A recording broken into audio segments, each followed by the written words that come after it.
여보 마감했어? 이쪽은 거의 다 끝나가는데. 오래 걸리면 내가 거기로 넘어가서 도와줄까? 아니야, 여기도 거의 다 끝났어. 엄마 아빠는 진작에 퇴근하라고 했고, 지금 주방 이모랑 둘이 남아서 정리 거의 끝났지. 다행이네. 그럼 여기 지금 마감하고 차 끌고 갈 테니까 퇴근할 준비하고 있어. 알겠어. 오늘 많이 팔았어? 아까 초저녁에 비가 오는 바람에 저녁 손님이 일찍 끊기더라. 그것만 아니었으면 300은 팔았을 텐데 오늘 270 정도? 그 정도면 잘했네. 이제 오픈한 지 1년 정도 됐나? 평일에 이 정도 매출이면 2호점은 자리 잡은 것 같아. 정말 고생 많이 했다. 내가 뭘 장모님이 하신 그대로 했을 뿐인데. 워낙 유명한 집이라고 소문이 나서 나중에 3호점 4호점까지 내더라도 손님이 바글바글 몰려올 것 같아. 3호점은 우리 엄마 힘들어서 못해. 지금도 두 가게 준비해주는 것만으로 힘들어 하시는데 빨리 거기라도 당신이 맡아서 해야 돼. 여긴 내가 잘하고 있으니까 알겠지?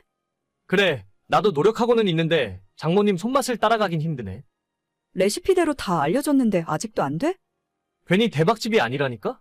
장모님이랑 분명 똑같이 만드는데도 그 맛이 안 나오더라. 하긴 나도 단골 손님들은 내가 만드는 거랑 우리 엄마가 만드는 거랑 귀신같이 구별하시더라. 그래도 어쩌겠어. 언젠간 이 가게를 당신이랑 나랑 이어받아야 하는데 열심히 연습하는 수밖에 없지. 그렇긴 한데 이게 진짜 쉬운 일이 아니라니까? 당분간 불편해도 장모님이 왔다 갔다 하셔야지 어쩔 수 없다. 우리 엄마도 3년 안에 은퇴하신다고 했으니까 딱 그때까지 완벽하게 배워놔. 당신 사무직만 하다가 몸 쓰는 일 하니까 힘든 건 아는데 그래도 벌이가 다르잖아. 그래, 월급쟁이로 사는 것보다 지금이 훨씬 낫긴 하지. 당신이랑 장모님 아니면 내가 어떻게 사장님 소리 들으며 살아보겠어? 그러니까 우리 엄마한테 잘해. 아 맞다. 다음 주말에 도련님 상견례 한다고 했지? 가게는 아빠 보고 하루 가 있으라고 할 테니까 잘 다녀와. 당신은 같이 안 갈 거야? 나는 뭐 도련님이랑 별로 친하지도 않은데. 갈 필요까진 없을 것 같고 주말인데 가게 비우기도 좀 그래. 그냥 엄마 도와주고 있어야지. 알겠어. 그럼 지금 출발할 테니까 마감하고 가게 앞에서 기다려. 결혼 3년 만에 직장 다니던 남편이 일을 그만두고 친정부모님 가게에서 일을 배우기 시작했어요. 낮에는 손칼국수를 팔고 저녁에는 보쌈과 파전을 주로 파는 식당인데 엄마 손맛이 좋고 음식을 정말 이래도 되나 싶을 수준으로 퍼주기 때문에 항상 붐빕니다. 남편이 작년 여름에 직장을 그만두고 가게에서 일을 배우더니 올해 초 옆 동네에 2호점을 차려서 독립했어요. 처음엔 부모님도 걱정이 많으셨지만 남편이 워낙 열정적이라 2호점 간판을 달 수 있게 허락하셨습니다. 본점 하루 매출은 500에서 주말이면 800만 원 정도 팔고 있고 남편이 하고 있는 2호점은 평일 250만 원, 주말에는 400만 원 정도는 나오더라고요. 꾸준하게 매출이 늘고 있어서 앞으로가 더 기대됩니다. 직장 다니던 시절에 300만 원 월급 받던 남편이 자기 사업을 시작한 뒤로 버는 돈의 단위가 달라지니까 너무 기뻐했습니다. 오늘 도련님 상견례는 잘했어? 어때? 상대방 아가씨는 마음에 들어? 결혼식 날짜는 언제쯤으로 하실 것 같아? 글쎄, 잘 모르겠네. 잘 모른다니? 그게 무슨 소리야? 분위기가 별로 안 좋았어? 당신도 알다시피 내 동생이 사회생활 늦게 시작했잖아. 모아놓은 돈도 별로 없고 부모님이 지원해줄 상황도 아니라서 여자 쪽에서는 최소한 전셋집이라도 해오길 바라고 있더라고. 요즘 은행 가면 전세자금 대출 다 해주는데 뭐가 걱정이야? 둘이서 사는데 18평이나 25평이면 충분하고 대출 받아서 살다가 갚으면서 돈 모으면 되는 거지. 처음부터 다 갖추고 시작하는 사람들이 얼마나 되냐? 그래도 우리는 결혼할 때는 집도 있었잖아. 그건 우리 부모님이 예전에 내 앞으로 해주신 거니까. 그리고 모든 사람들이 집을 갖고 시작할 수는 없잖아. 그러게, 근데 상대방 쪽에서 워낙 강력하게 이야기를 하니까 우리 엄마 아빠도 능력만 있으면 좀 도와주고 싶어 하는데 원체 없으니 뭐라고 할 말이 없네. 도련님이 그 아가씨랑 이야기를 잘해보는 수밖에 없지. 그리고 요즘은 전세대출 정도는 받고 시작해도 상관없어. 그 아가씨도 직장 다닌다며? 맞벌이하면 금방이지. 우리 생각은 그렇긴 한데 딸 가진 부모 입장은 좀 다른가 봐. 하다못해 전세자금이라도 있어야 하는 거 아니냐면서 한숨을 푹푹 쉬시더라고. 하긴 내 딸 일이라고 생각하면 나도 마음이 안 좋긴 할 것 같아. 아무튼 방금 전에 자리 끝나서 이제 출발하려고. 가게로 바로 가서 마감까지 할 거니까 장인어른은 들어가시라고 할게. 그래, 아빠 아침부터 개모임 단체 손님 아줌마들 때문에 고생 많이 하셨어. 당신이 용돈이라도 좀 챙겨드려. 알겠어. 남편에게는 5살 밑으로 남동생이 하나 있는데 이번에 결혼 준비를 하기 시작했어요. 시동생은 공무원 시험 준비를 오래 하느라 본격적으로 돈을 벌기 시작한 건 3년 정도밖에 안 됩니다. 공무원 월급도 적다 보니 당연히 모아둔 돈은 별로 없었고 시댁 역시도 넉넉한 형편이 아니라서 저희 결혼할 때도 아무것도 못 해주셨거든요. 당장 하늘에서 돈이 떨어질 수 있는 상황도 아니고 저희가 도와줄 수 있는 부분도 아니라고 생각해서 그냥 지켜보고만 있었죠. 여보, 나 할 말이 있는데. 왜? 가게에 손님이 너무 많아? 나라도 넘어가서 도와줄까? 아니야, 가게는 아무 문제 없어. 우리 통장에 지금 얼마나 있지? 통장에? 적금으로 6천 정도 있고 주식계좌에 있는 돈이 1억 조금 넘게 있지. 갑자기 돈은 왜? 아니, 진짜 이러다가 내 동생 결혼 못할 것 같아서. 우리가 1억만 해주면 안 될까? 나머지는 어떻게든 동생이 만들어 본다고 하는데. 그쪽에서 은행 대출 받으면 결혼 허락 안 해준다고 했나 봐. 도련님 결혼하는데 우리 돈 1억을 빌려주자는 거야? 빌려준다고 하긴 좀 그렇고 다시 돌려받기엔 힘들 것 같아. 그냥 우리 부모님이 해주는 것처럼 해서 신혼집 구할 돈 1억을 대신 지원해주면 어떨까 싶은데. 여보. 당신이 회사 다니면서 모은 돈이랑 퇴직금은 얼마였지? 퇴직금까지 하면 3천 정도였지. 그런데 그 돈은 이 가게 차리는데 전부 들어갔잖아. 그래, 그 돈은 지금 다 사라지고 없지. 당신 동생 도와주고 싶으면 통장에서 3천만 원 빼서 가져다 줘. 그 이상은 절대 안 돼. 그리고 앞으로 당신은 다른 이모님들처럼 월급 받는 걸로 하고 그 가게 사장은 내가 할게. 뭐? 그게 무슨 소리야? 가게에서 당신 지분 빼준다고. 그 돈으로 당신 동생 지원해주던지 말던지 마음대로 해. 진짜 너무하는 거 아니야? 우리도 지금은 먹고 살만하고 당신네 집안은 돈도 많잖아. 근데 고작 1억 때문에 1억이야? 고작 1억? 지금 고작 1억이라고 했어? 1억이 그렇게 쉬운 거 같으면 당신 식구들은 왜 1억도 못 모아놨어? 우리 엄마 아빠라고 하늘에서 돈이 뚝 떨어진 줄 알아? 새벽부터 밤늦게까지 쉬는 날도 없이 일해서 지금까지 온 거야. 근데 가게 일 겨우 몇 달이나 해봤다고 1억을 빼서 집에 가져다 주겠다고 해? 우리가 조금 도와줄 수도 있잖아. 나는 지금까지 당신 동생이랑 직접 얼굴 본 적이 10번도 안 돼. 완전 남이나 마찬가지인데 어떻게 그런 큰 돈을 달라고 하는 거야? 정신 차려. 진짜 너무한다. 가족보다 돈이 더 중요한 거야? 나한테 가족은 당신까지야. 그러는 당신은 나보다 당신 동생이 더 중요한 거라고 생각해? 혹시 그렇다면 언제든지 얘기해. 난 그런 사람이랑 못 사니까. 우리가 돈이 넘쳐나는 부자도 아니고 이제 조금 벌기 시작했는데 1억을 그냥 조건 없이 준다는 게 말이 된다고 생각해? 여보, 정신 차리자. 당신이나 나나 아직 그 정도 여유 없어. 알겠어. 남편은 매우 실망했지만 저는 이렇게 강력하게 말할 수밖에 없었어요. 빌려주는 것도 내키지 않는데 1억이라는 큰 돈을 그냥 주는 게 말이나 되는 소리인가요? 결국 시동생은 상대편 여자네 집안 반대로 결혼을 못하게 되었는데 솔직히 제 생각은 그런 여자랑 결혼 안 하는 게 낫다고 봐요. 같이 고생해가면서 뭔가 이뤄나갈 생각도 없는 사람이랑 결혼해봤자 조금만 힘든 일이 생기면 버티지 못하고 도망갈 사람 같거든요. 지금은 시동생이나 시부모님이 저를 원망할 수도 있겠지만 나중엔 그때 결혼 안 하길 잘했다고 생각할 겁니다. 김 선생님 전화번호 맞으시죠? 네, 누구시죠? 샛별 어린이집 김 선생님 핸드폰 맞냐고요? 네, 제가 맞는데 어떻게 연락하셨죠? 나 달림반의 최수빈 엄마 되는 사람이에요. 대체 선생님은 왜 전화번호를 안 알려줘서 사람을 이렇게 고생시켜요? 아, 학부모님이셨어요? 저희한테 하실 말씀 있으시면 어린이집 통해서 연락 주시라고 안내장이 나간 걸로 알고 있는데. 그건 그거고 급하게 물어보거나 상담할 일이 있으면 어떡해요? 아이 가르치는 선생이면 책임감이 있어야지. 내가 언제 어린이집 대표번호로 전화해서 바꿔달라 하고 있겠어요? 학부모들 낮에 일하고 바쁜 사람들인데. 아, 네. 그런데 이렇게 개인 휴대폰 번호로 연락하시는 건 조금 곤란합니다. 다음부터는 어린이집 대표 번호가 있으니까 그쪽으로 연락해주세요.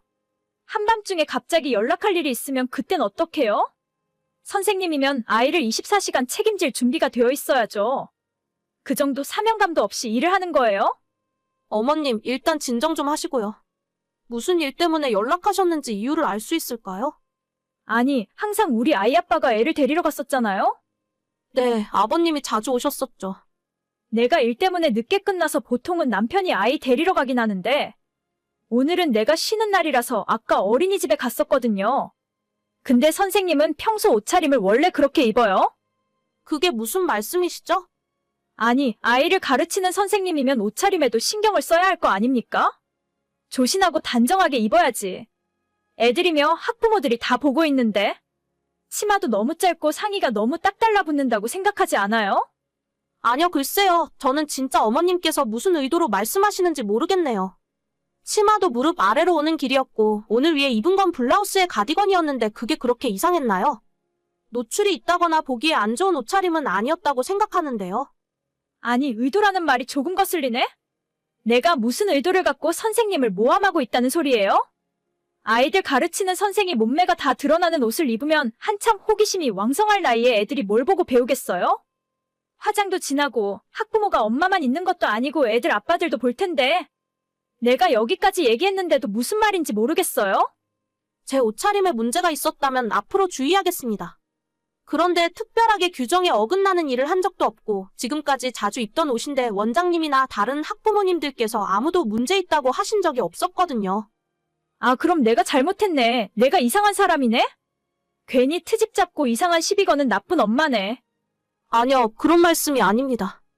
언제든지 문제가 되는 점은 말씀하실 수 있죠. 앞으로 저도 좀 더 주의하도록 하겠습니다. 그리고 문의사항이 있으시면 어린이집 대표번호로 전화주세요. 싫은데요. 나는 선생님이랑 직접 연락하고 싶어요.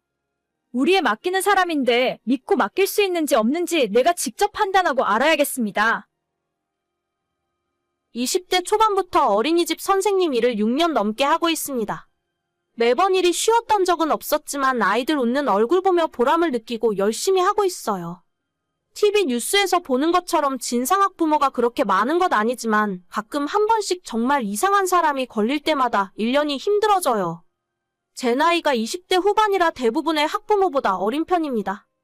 그리고 키가 좀 큰 편이라 눈에 잘 띄고 골격이 커서 체형이 서구적이라는 이야기를 많이 들었어요. 아무래도 직장이 어린이집이고 아이들과 학부모를 매일 만나는 일이라 보니 제 스스로도 옷차림에 신경을 많이 쓰고 있었는데 가끔 한 번씩 이런 사람들이 생기더라고요. 예전에는 자기 남편이랑 바람났다고 어린이집까지 찾아온 사람도 있었는데 제가 30대 후반에 배 나온 유부남과 왜 바람을 피겠습니까? 저도 작년에 결혼했고 대기업 IT 회사를 다니는 남편이랑 잘 살고 있어요. 우리 남편 키가 185에 운동 좋아해서 군살도 없는데 제가 왜 아줌마들 남편을 꼬시고 바람을 피우겠습니까? 안 그래도 제가 스트레스 많이 받아 하니까 남편이 일 그만두고 쉬면서 다른 공부해보라고 하는데 진짜 몇 년간 아이들 보는 게 좋아서 하던 일 자체가 점점 버티기 힘들어졌습니다.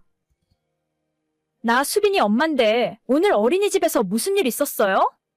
왜 우리 애가 아무 이유 없이 어린이집 가기 싫다고 하는 거죠? 아, 오늘 낮에 수빈이가 친구랑 장난감 가지고 놀다가 말다툼이 좀 있었어요.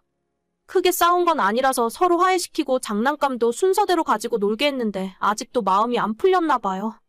뭐라고요? 애들이 싸웠다고요? 그런 이야기를 왜 내가 먼저 물어봐야 알 수 있는 거죠? 어린이집에서 있었던 일은 당연히 학부모에게 먼저 말을 해줘야 하는 거 아닌가? 크게 싸운 것도 아니고 그 정도 말다툼하는 일은 비일비재합니다.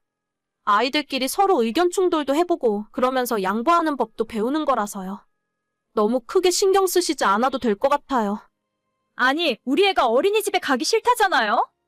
이래도 큰일이 아니야? 대체 아이 담임 선생님으로서 하는 일이 뭐예요? 어머님 일단 진정하시고요. 아이들은 서로 대화를 통해서 사회화 과정을 배웁니다. 제가 한쪽 편만 들어줄 수도 없는 일이고 규칙을 따라야 하는 것도 배우고 하면 안 되는 게 뭔지도 가르쳐주는 것이 교육이라 생각해요. 누가 지금 그런 소리 듣고 싶대? 너 진짜 나이도 어린 것이 꼬박꼬박 말대꾸하네. 얼마 전에 보니까 아직도 옷차림 똑같이 입고 다니더라. 애들 아빠라도 꼬셔서 팔자 고쳐볼 생각이니? 네, 팔자를 고쳐요? 어머님, 말씀에 주의해주세요. 자꾸 선을 넘는 인신공격을 하시면 저도 참고 있지 않겠습니다. 너가 안 참으면 어쩔 건데? 두고 봐. 내가 너 하나 어떻게 못할 줄 알아? 우리 동네 맘카페에 애아빠 꼬시는 선생이라고 글 올리고 경찰에 아동학대로 신고할 거야. 그뿐인 줄 알아? 시청, 교육청, 국민신문고 전부 민원 넣어서 다시는 이 바닥에서 얼굴 못 들고 다닐 줄 알아? 진짜 더러워서 못 해먹겠네? 하고 싶으면 어디 마음대로 해보세요. 저도 당하고만 있지는 않을 거니까. 내가 너 같은 인간 한두 번 겪는 줄 알아? 우리 첫째 때도 유치원 선생 몇 명을 잘라봤어. 지금이라도 잘못했다고 싹싹 빌어야 하는데 어딜 겁대가리 없게 큰 소리야? 안 그래도 이번 달까지만 하고 그만두려고 했어요. 당신 같은 인간들 때문에 애들이 아무리 좋아도 더는 못 해먹겠네요. 그래, 잘 생각했네. 애들 아빠한테 생글생글 웃으면서 꼬리칠 때부터 알아봤어. 선생질 그만두고 그적성 살려서 남자들 상대하는 일이나 하면 되겠네. 제가 뭐 해먹고 사는지 그것까지 걱정해 주실 이유는 없고요. 그건 그렇고 어머님, 저희 동네에서 떡볶이집 하시죠? 평소에 종종 시켜 먹었었는데. 제가 어린이집 그만두고 나서도 앞으로 자주 뵀으면 좋겠네요. 뭐야? 내가 떡볶이집 하는 건 어떻게 알았어? 수빈이 아버님께서 몇 번 어린이집으로 떡볶이 가져다 주신 적 있거든요. 저도 평소에 자주 배달시켜 먹는 곳이라 알고 있었죠.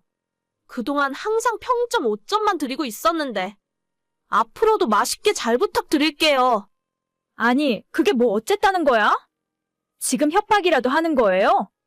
왜 갑자기 또 존댓말을 하시고 그러세요? 하시던 대로 반말 계속하세요. 말씀하신 민원도 꼭 넣으시고요. 저는 이번 주까지만 일하고 그만둘 거니까 앞으로는 선생과 학부모가 아니라 고객 입장에서 뵙겠습니다. 안 그래도 힘든 일이 많아서 그만둘까 말까 고민하고 있었는데 정말 더러워서 더는 못 해먹겠더라고요. 원장님이 요즘 선생님 구하기가 하늘의 별 따기라며 자기가 다 막아줄 테니 제발 그만두지 말라고 말렸지만 그냥 남편 말대로 자격증 공부해서 다른 일 할 겁니다. 떡볶이 집은 정말로 우리 부부가 야식으로 자주 먹던 집이었어요. 며칠 전에도 또 배달을 시켜 먹었고 별점을 1점 남겨줬습니다. 주변에 아는 친구들한테도 다들 이야기했더니 최근 한 달 동안 별점이 1점만 달리더군요. 어쩐지 자기가 미안하다 잘못했다고 연락이 오길래 답장도 해주지 않았습니다. 제가 생각한 것보다 떡볶이집 매출이 많이 떨어졌나 봐요. 생각난 김에 오늘도 또 주문해서 먹어야겠습니다. 여보, 나 이제 차가 한 대 필요할 것 같은데. 좋은 거 필요 없으니까 중고차라도 하나 사자. 당신이 차가 왜 필요해? 어차피 지금은 육아휴직이라 출근도 안 하잖아. 내가 필요하다는 게 아니라 우리 유미 때문에 그렇지. 병원도 다녀야 하고 은근히 유미랑 같이 외출할 일이 많은데 그럴 때마다 버스를 기다리는 것도 힘들고 택시 불러서 타고 가자니 이래저래 불안하고 불편한 것도 있어.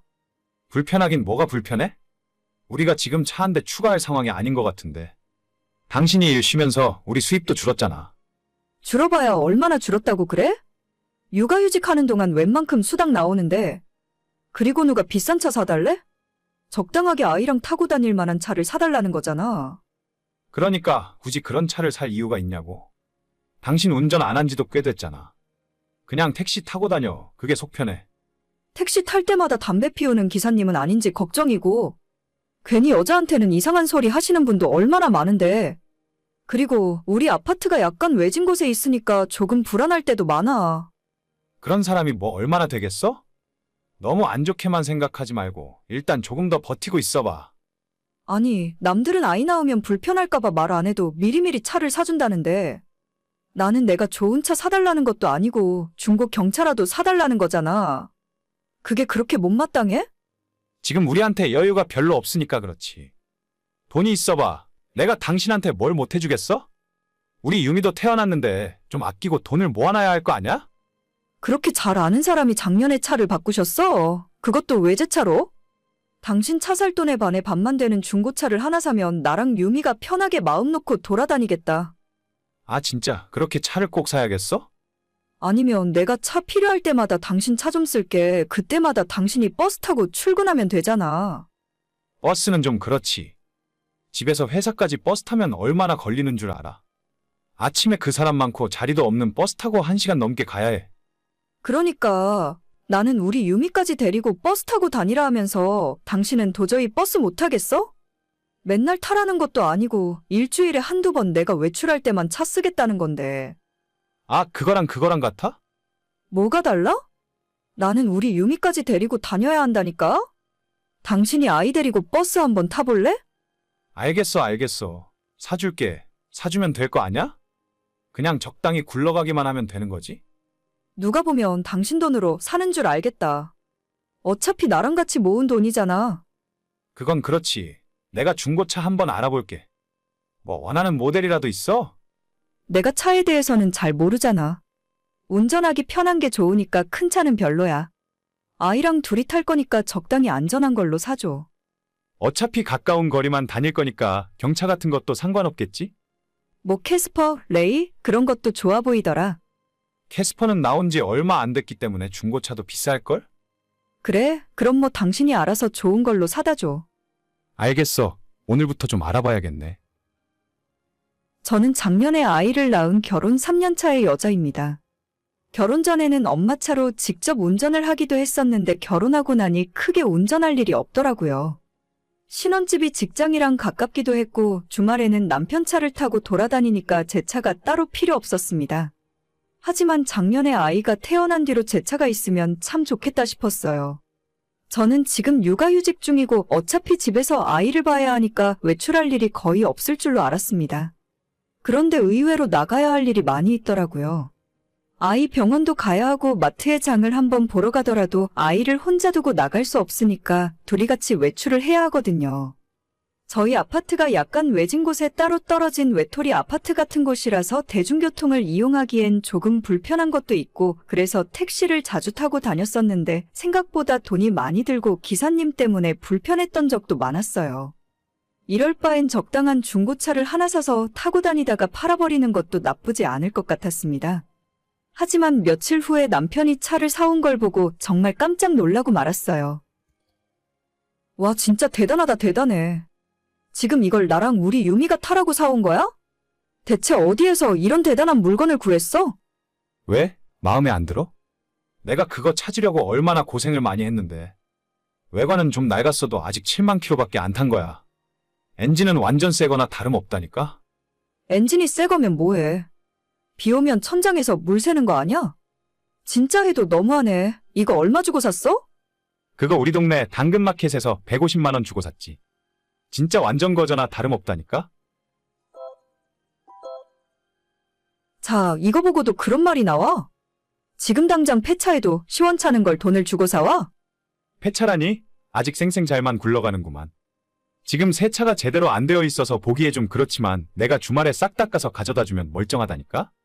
그럼 그 멀쩡한 차 앞으로 당신이 타고 다니면 되겠네. 나는 당신 차 탈게. 괜찮지? 아, 그건 좀 그렇지. 당신은 동네만 왔다 갔다 할 거고 나는 좀 멀리 가야 하잖아. 왜? 멀리 가야 하면 뭐가 달라지는데? 아무래도 좀 차가 오래됐으니까 위험하고 그렇겠지. 아까는 7만 킬로밖에 안 탄 새 차나 다름없다면서? 너가 타고 다니기에는 위험하고 무섭니? 그런 말이 아니잖아. 남자는 밖에서 보이는 체면 같은 것도 있는데 아무래도 좀 그렇지. 나랑 우리 유미는 낡고 위험하고 쪽팔린 차 타도 상관없는 거고 너는 혼자 외제차 타고 다녀야 하는 거야? 내가 경차 사와도 상관없다고 했는데 굳이 저런 걸 샀어야 해? 저게 훨씬 낫다니까.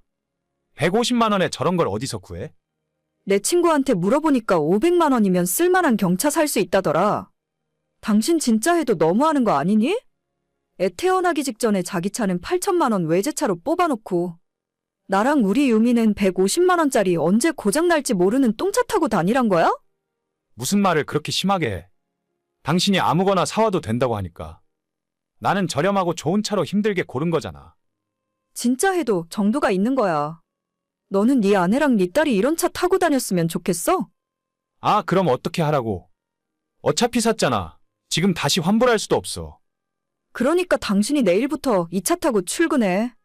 내가 당신 차 타고 다닐게. 여보, 아 진짜. 알겠지? 이따 퇴근하면 차 키 내놔. 웬만해야 제가 그냥 참고 넘어가지. 저건 해도 너무하잖아요. 15년, 16년 정도 된 중고차라고 하는데 아니 대체 와이프랑 돌도 안 지난 딸이 타고 다니는 차를 당근마켓에서 150만 원 주고 사오는 사람이 어디 있습니까? 그래놓고 7만 밖에 안 탄 멀쩡한 차라고 하더라고요. 그래서 진짜 남편 차를 바로 뺏어버렸어요. 요즘 아침마다 저 차를 몰고 남편이 출근하고 있는데 얼굴 표정이 정말 볼만합니다. 우리가 중고차에 500만 원도 못 쓸 정도로 형편이 어려운 것도 아니고 정작 본인은 작년에 아이 태어나기 2달 전에 갑자기 차를 바꿨습니다. 애 태어나면 당분간 차 바꾸기 힘들 것 같다면서요. 요즘 제가 남편 차를 끌고 다니는데 역시 비싼 차가 좋긴 좋은 것 같습니다. 남편도 150만 원짜리 그만 타고 싶으면 그 차 팔고 멀쩡한 걸로 바꿔오겠죠 뭐. 요즘 수입 유모차도 아마 그 차보다는 비쌀 것 같네요. 꼭 좋은 차를 사달라는 것도 아니고 깔끔한 경차라도 사올 때까진 계속 남편 차는 제가 타고 다닐 겁니다. 본인이 답답하고 불편하면 빠르게 움직여야죠. 오늘의 사연은 여기까지입니다. 구독과 좋아요, 알람 설정은 많은 힘이 됩니다.